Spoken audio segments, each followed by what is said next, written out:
So, Sonia, I'm curious, can you tell me about a product you've launched that was a 0 to 1 and what was that process like?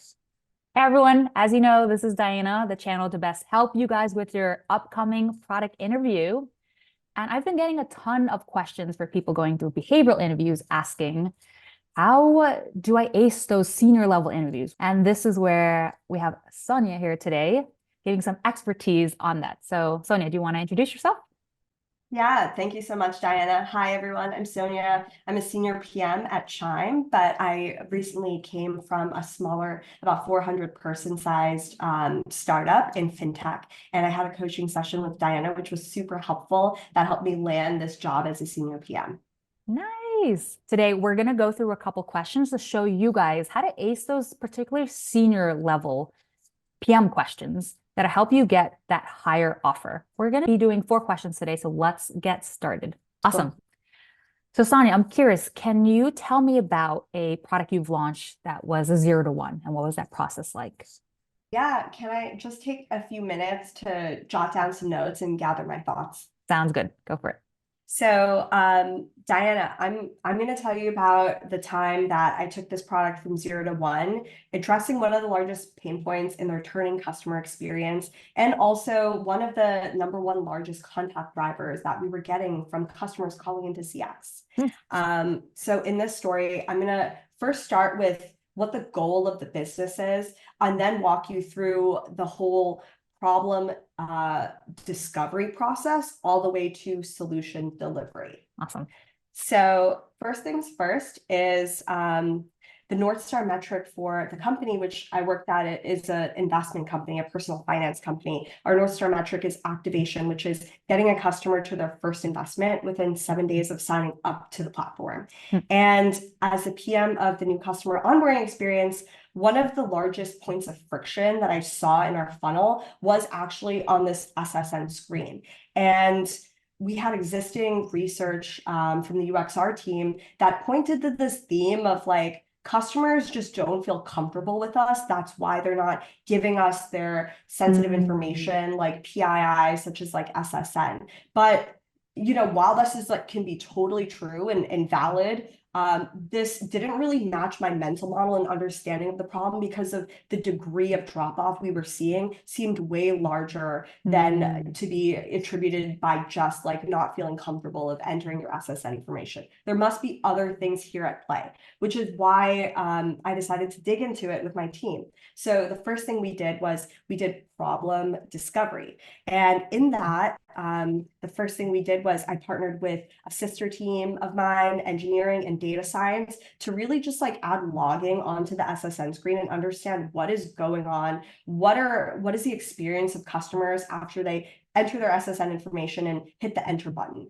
And what we found was pretty surprising. Most of that drop off that was happening on the SSN screen was actually from customers that were returning customers. So they already had an SSN in the system and they were signing up again, maybe after years of not using the product, signing up for a new account. And then the experience that they were getting was they were getting a modal where it detected they had another account and they were just getting blocked. It just said contact CX. And there's like no recourse for them. And it's a super frustrating experience as a returning customer. Hmm. So based on that, the next thing that we did was I worked with design and engineering to understand, okay, let's document everything happening on the SSN screen, what all the backend logic is, what the experience is, to really understand what is going on in finer detail. And with that, we came up with an opportunity size of customers that we could actually help unblock on the SSN screen if we were to tweak the rules a bit on the back end.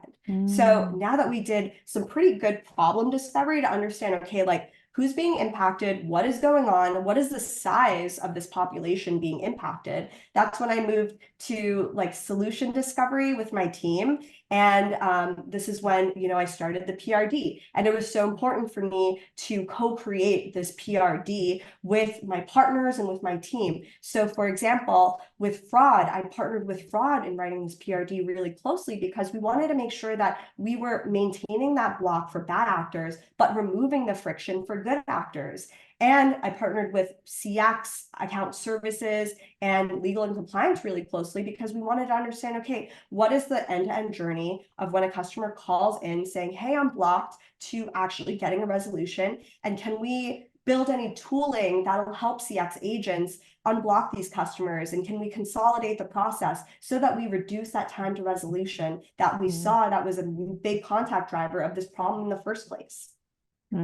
So after doing a bunch of that solution discovery with my partners and with my team, we then moved on to actually answering a bunch of these open questions and actually fleshing out the implementation together. So I partnered super closely with engineering and QA to make sure we're identifying all of the different scenarios and downstream impacts that could happen if, for example, a customer were charged on this new account that they just created but were blocked from, or what happens if a customer is, their account is locked or in a different state, so that we're surfacing those conversations with these dependency teams really early, and we're making sure we're building a robust, comprehensive solution up front before we even write a single line of code, so that things don't go awry when we actually start to executing.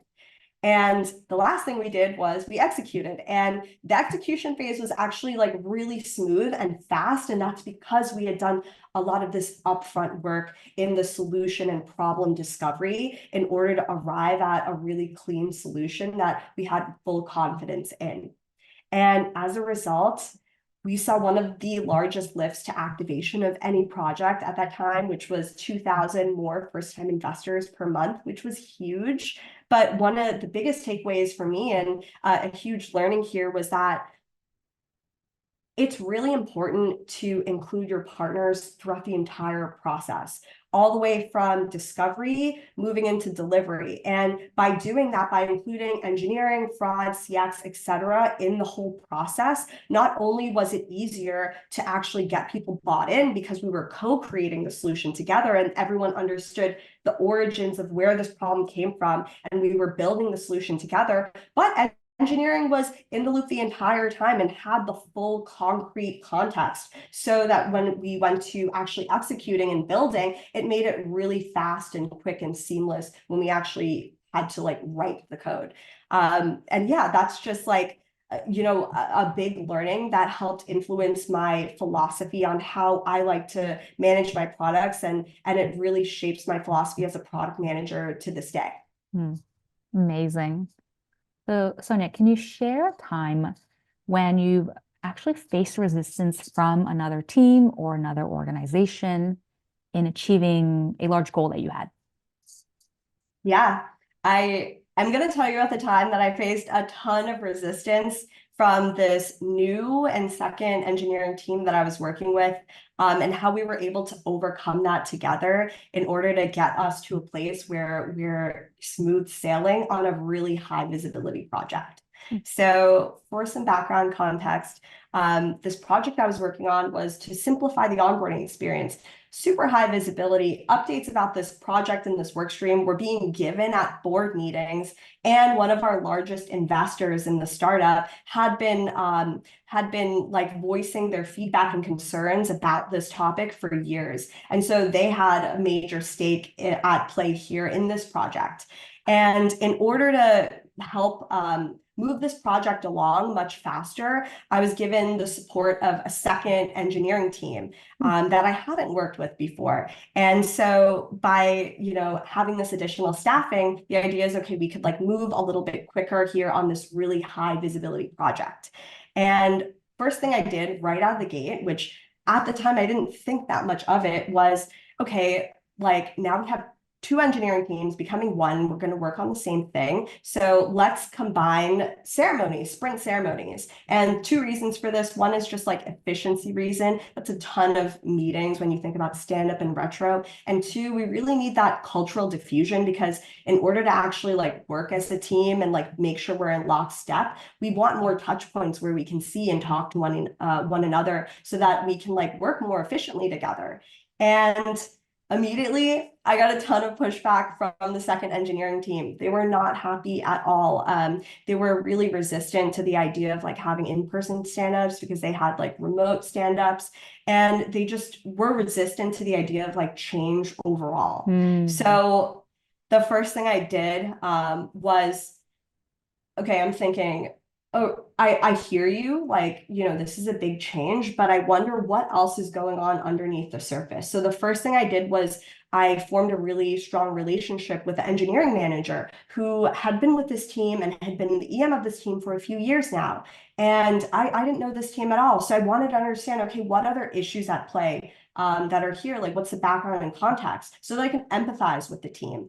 And what I learned was that this team had actually been through the ringer.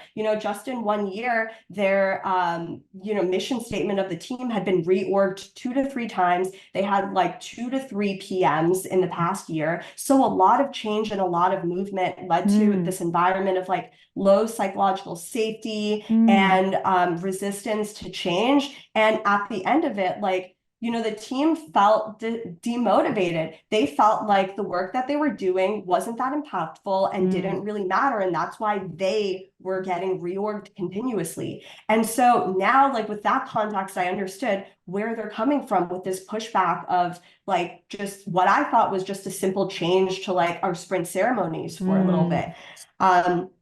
So with that, the second thing I did with my EM now as a partner where, okay, like I don't have regular touch points with the engineers, but I'm going to make sure that I partner with this EM so that she's bought into what we're doing and can communicate what we're doing with conviction and certainty to give confidence to the team in her one-on-ones. The second thing we did together was to like make sure we're listening to the feedback of the team. So really like making sure that there's a lot of touch points, asking for feedback continuously. They're free to give feedback publicly in stand up or privately, whatever channel, really opening the channels for them to give feedback and then listening and then changing really fast. So as soon as we got that feedback of like, stand up is a little bit too long, immediately next day we changed it. We like added more structure, right? We created this back alley section where, if you want to talk about topics outside of stand up, you're free to in this separate session, but really making sure that we're reinforcing like, hey, we see you, we hear you, and we're changing.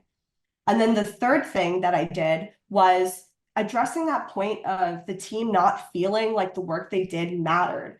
From the beginning of the project all the way to the end of the project, from the very beginning, even in discovery, I made sure to really communicate to the team like, hey, this is what we're doing. This is why we're doing it. This is the impact that it's going to have on customers so that they're bought in early. And then even as we started to like trickle out these updates and push out these first few A/B tasks, as data would come in on these A/B tasks, I'd be sure to in stand up, like share my screen and be like, hey, look, here's the last A/B test we ran. Here's that lift. It's because of you guys. Like this is because of you guys, to really reinforce that feedback cycle of the work you're doing is important. It's high visibility. It's impactful. It matters. And here's the results so that they can like get bought in and see that, hey, actually like I am making a difference and what I'm doing does matter.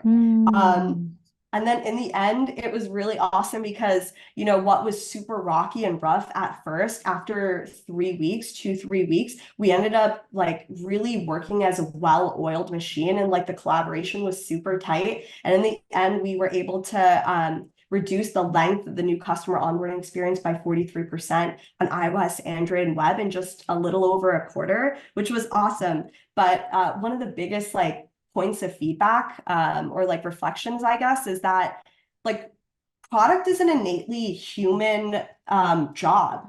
People are producing product. And so when someone comes to you with pushback or conflict, like, sure, yes, that in itself is valid, but also dig deeper and understand like what else is at play? What does this person care about? What is on their mind? What are their struggles? Like really trying to understand their perspective and empathize with them to get at the root of the issue or the heart at the issue. And that is what helped build collaboration and trust and rebuild this like high psychological safety environment that the team hadn't been operating in for like the better half of a year.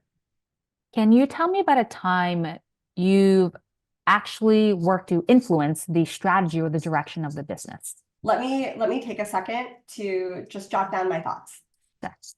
Let me tell you about the time that I changed my company's entire monetization strategy, which then led to the single largest lift in activation to date.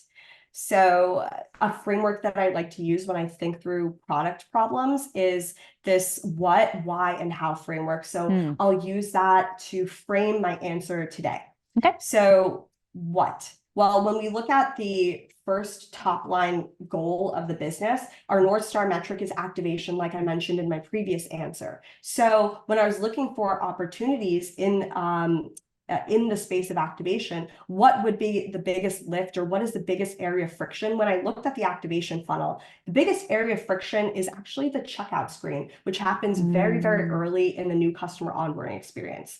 So I know what is happening, right? This drop off on the checkout screen is leading to 30 percentage points of drop off in the activation funnel, which is the single largest point of drop off. But I don't know why. And something you might be thinking is like, no, like, of course, like the checkout screen has a bunch of drop off. But was really puzzling was that, if you assume that people are dropping off on the checkout screen because they don't want to pay, that's completely valid hypothesis. But in the flow and in the actual experience on the screen before the checkout, you actually see the subscription plans, you see the price, you see 1 month free trial. So if they were to drop off because of the price, you would posit that they would drop off on the previous screen, not this screen, which again solidifies the what, but really underscores we need to dig into the why a bit more. So in order to dig into the why of this problem, I did two things. The first thing I did was I brought together my cross-functional stakeholders across the entire business to launch this 1 week-long discovery sprint, bringing together a bunch of different perspectives from design, research, engineering, fraud, like everyone, data science, to understand all of the qual and quant information that we have about this particular drop-off in the funnel. And our biggest learning there was from the discovery sprint was that customers weren't dropping off because of technical reasons, not because they entered in their card and it just didn't go through. They were dropping off because of behavioral reasons. So now we have a little bit more texture and clarity on the why piece, but we don't know exactly why. So off of the back of that discovery sprint that I led, the second thing I did to dig into this why was I launched a survey that we sent out to customers. And I partnered with UXR, marketing, and design to do that. And we specifically asked, if people who dropped off on the screen, why did you drop off? And our number one response was customers told us they wanted to try the product before they bought the product. And of course, this made intuitive sense to me, but now I have the qualitative data because, for a customer at that point in their journey, they get this hard paywall and they don't even get to experience the app. They're not let into the app. They don't see the benefits.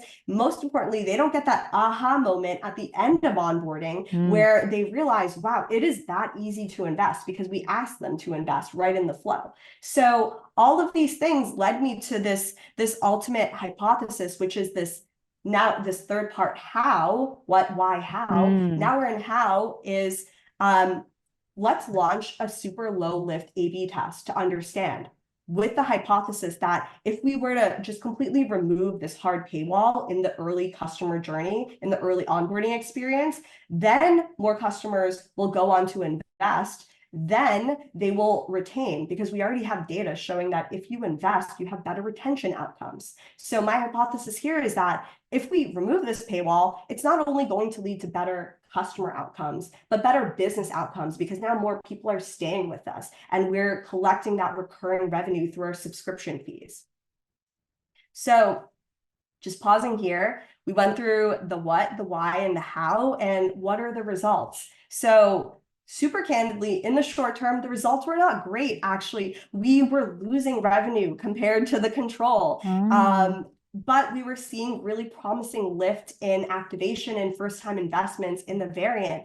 And I knew that, all of these points of data and the qual and the quant and the discovery work that I had done led me to believe that this is still a viable direction, but I need to hold that product conviction and we need to look at the data long term. So I waited and waited and waited. And 7 months after we launched that initial A/B test, I went and reanalyzed those results, and the results were phenomenal. We saw a 40% lift in activation in the variant, a 44% lift in retention, and an equal average revenue per user. So not only was this better business outcomes, but it was also better customer outcomes. We got both. And I had to take a really long lensed approach at this problem and wait like a better half of a year in order to see that those fruits of our labor really manifest.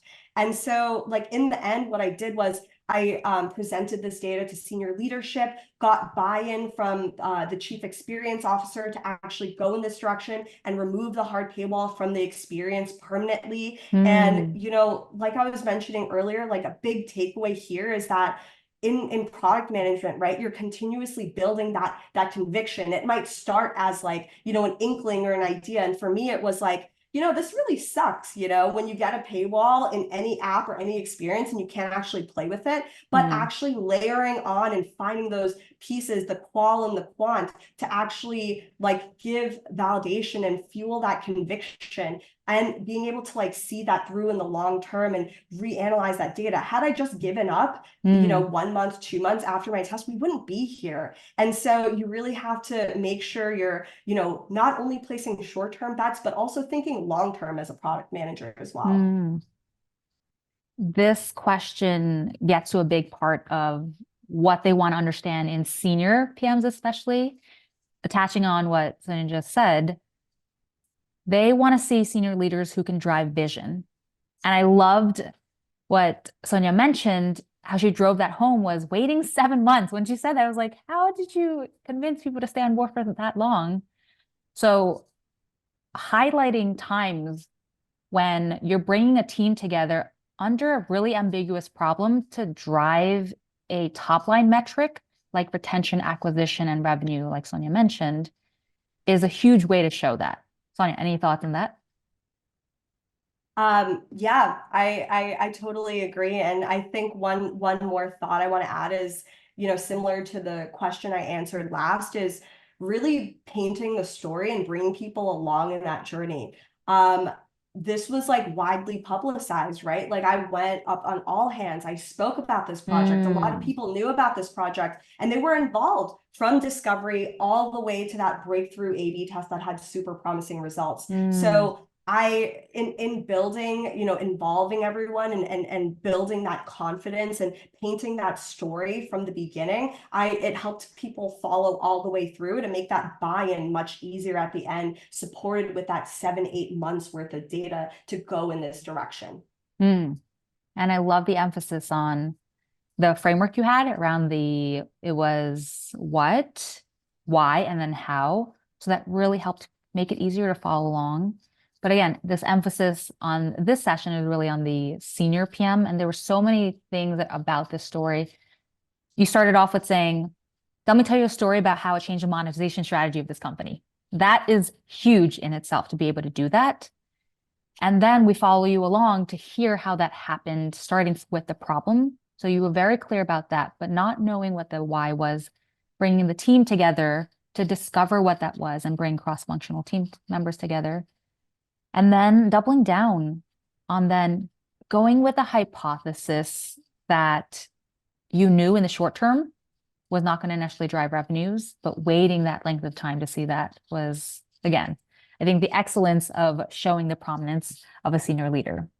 So can't get enough of that story, but let's go on to our last story. Sonia, can you tell me about a time where you had to champion the growth of your team? And what did you do? Yeah, let me just take a second.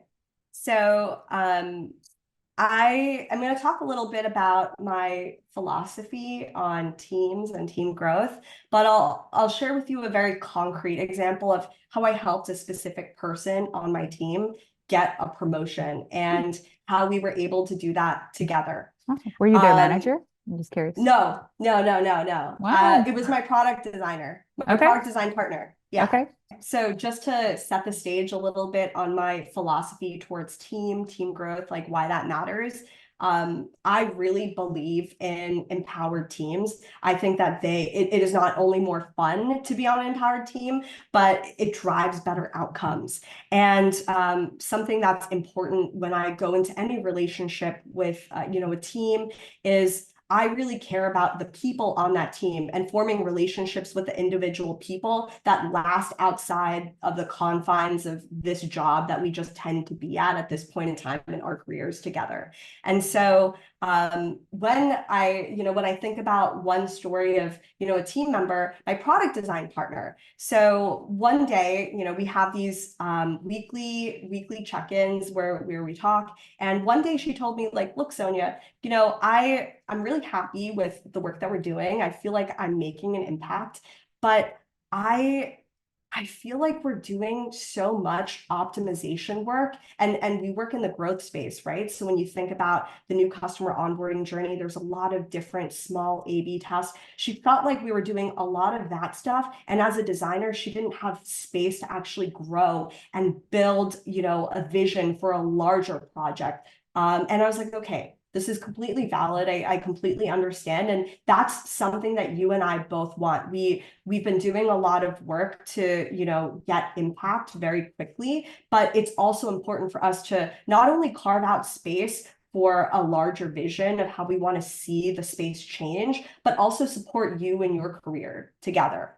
So we talked about it. And then the first thing we did was in our working sessions together, we really aligned on this theme of like, how might we demonstrate value early in the onboarding experience, which is the space that we own. So after like aligning on that theme of demonstrating value early, the second thing that we did together was we hosted this discovery workshop, which was a cross-functional workshop with my team that my product design partner led, and I helped support them in.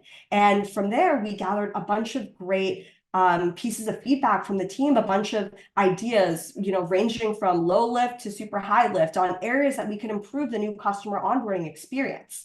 Now, with that, all of those ideas and inputs from the team in hand, what we did was I sat down with my product design partner and my engineering managing partner to really like look at everything, all of these different solutions, look at the problem space under this theme of demonstrating value early and breaking it down into a work stream that made sense. And the thing that we did together was this work stream had two pieces. The first piece was shipping wins, shipping those really fast, low-hanging fruit wins that we had identified together early that had lighter design lift, so that my designer could be involved really quickly in that first half of the project. But that second half of the project is like green new space. So the first half, we're removing and cutting out all of the unnecessary things in the onboarding flow that don't need to be there. The second half of the project, that which was demonstrating value early, we're rebuilding the flow. And that's where I gave my product design partner a lot of room to like play and explore what that vision might look like, what that end state for customer experience could look like. And with that, we then created these two work streams, and then we told the story of how we're going to change the experience. We presented together in all hands, and my product design partner then became the face of this project.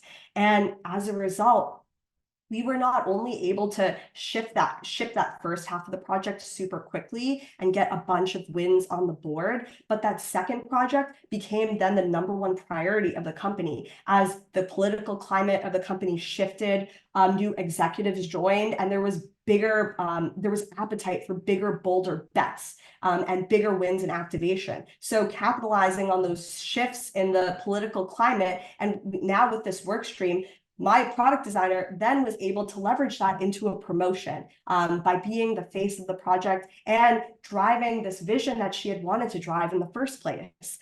And just like a reflection here, like this really speaks to, I guess, like my philosophy on how I like to approach work, like with authenticity, with relationship building. And to this day, that product designer is still a really good friend of mine. And I think by incorporating her ideas as well as, you know, the folks on my team's ideas, we were able to not only design something that was great for customers, but also met the needs that we each individually have in our careers and what growth that we want to see and how we shape our careers. That story was immensely inspiring. And that was another great senior story, because as you go higher up your career, even if you're an IC, but managers are expected to be growing their team, which includes individual members, which in this case, Sonia wasn't directly responsible for this product designer, but she went out of her way to exhibit skills that a manager would have in growing specific individuals on their team. In this case, it was identifying scope that was going to be required for the next level. It was then helping her get to do that work and helping her serve as the face of this project that you mentioned became the second priority. So all of those things are going to be what senior leaders, even mostly like directors, are doing. So Sonia's setting herself up to show the company she's interviewing with, she has the potential to be at that level, even if they were hiring her in as an IC. So watch out. Within a couple of years, I see definitely becoming a manager. Is that something you're interested in doing? Oh, yes, absolutely. Absolutely. Well, for those hiring managers that are watching this, consider Sonia. Amazing. So any other thoughts you want to add to that one? That was our last question. I think here's a thought, not about growing other folks on the team, but like self and personal growth.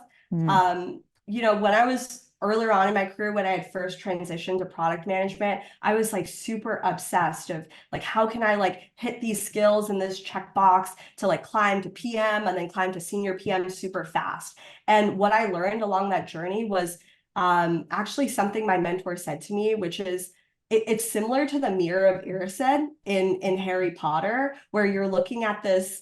For the Harry Potter nerds there. Yeah, you're like looking at this mirror and it reflects all of your desires. But like when you actually stop fixating on what you're trying to achieve and your outcome, and you instead shift your focus to like, what can I do? How can I improve? And just being very self-reflective instead of trying to hit those check boxes of what someone else arbitrarily deems as a senior product manager. That's when I started to see a ton of growth. I started to level up in terms of like my mentality, in terms of how I see the team, in terms of like extreme ownership, all of those areas that are expected and rewarded at higher levels. I started to see a lot of traction and get to those levels and move really quickly when I stopped fixating on the end goal and just started enjoying that path of growth and like retraining myself to see growth as a beneficial thing and not a painful experience. Like, it can be fun, it can be really satisfying. And I think that's what helped me in my career so far. This is someone who's going to become a natural leader. It's ingrained in her. I so love that. And that really resonates, because there was a time where I had a tendency to want to solve org problems instead of just everyday sort of tactical product problems. And it didn't come out of, oh, I want to go to the next level. But after talking it through with my manager, then we realized, oh, this is actually what directors are doing. So if you want to work on that, you actually have to collaborate with this director. So that is such a great call out. With that, I wanted to give thanks to this, again, was a great demonstration of what a behavioral interview should look like for senior PMs, directors, and even VP roles. And we highlighted what are the things you should be emphasizing in your work experience to demonstrate that, to be able to do what Sonia did and use that to leverage her negotiations to go into the next level and keep growing. Yeah. And last thing I wanted to ask you, Sonia, so Yeah. you made this transition recently. Was it easy going through the interview process? I know there's been, crazy macroeconomic downturn in the tech industry. No, it is super, super, super hard. I think the industry and just the market is really, really rough right now because a lot of folks are being laid off and there's not that many roles opening up. And just from my personal experience, You know, like I applied to maybe 50 to 75 applications, and that's, you know, on the lower side, but those were really, really like intentional applications where, you know, I didn't just cold apply. My method was very like more calculated and attuned to, okay, what job would I be happy in? Could I see myself thriving in, and are a great fit for my personal brand and the story that I've crafted with my resume. And I got about like 10 first round interviews. And then from there, 4 on-sites and 2 offers. And this is over the course of 7 months of being unemployed. So it is really, really difficult. And I'd say that one of the biggest tips that I have for anyone watching is to really, you're going to have a lot more success if you craft a really clear narrative and story of the arc of your career, and you target jobs that fit in that narrative. So all of my experience has been in fintech, and surprise, surprise, a lot of the callbacks that I got are in fintech or in other startups or tech companies that have a finance component to them. And so that's where your best bet is going to be, because folks that are hiring are, you know, they have the luxury of being picky. And so they're going to hire people that have X amount of years of experience in this area already. And so that's where you really want to stand out, is what you've already done before. So helpful. And I hope you guys use that as inspiration. 6 months is not a short amount of time, but she was able to kind of go through that journey and still win. You only need one job is what I remind you guys of. So True. awesome job. And again, if you guys want to see another great example similar to this one of an excellent behavioral interview, you'll want to watch this upcoming video with Aria, who was a product manager at Stripe, and also ace these interviews. So thanks again, and thanks to Sonia for demonstrating what a great senior PM behavioral interview should look like. Bye, guys.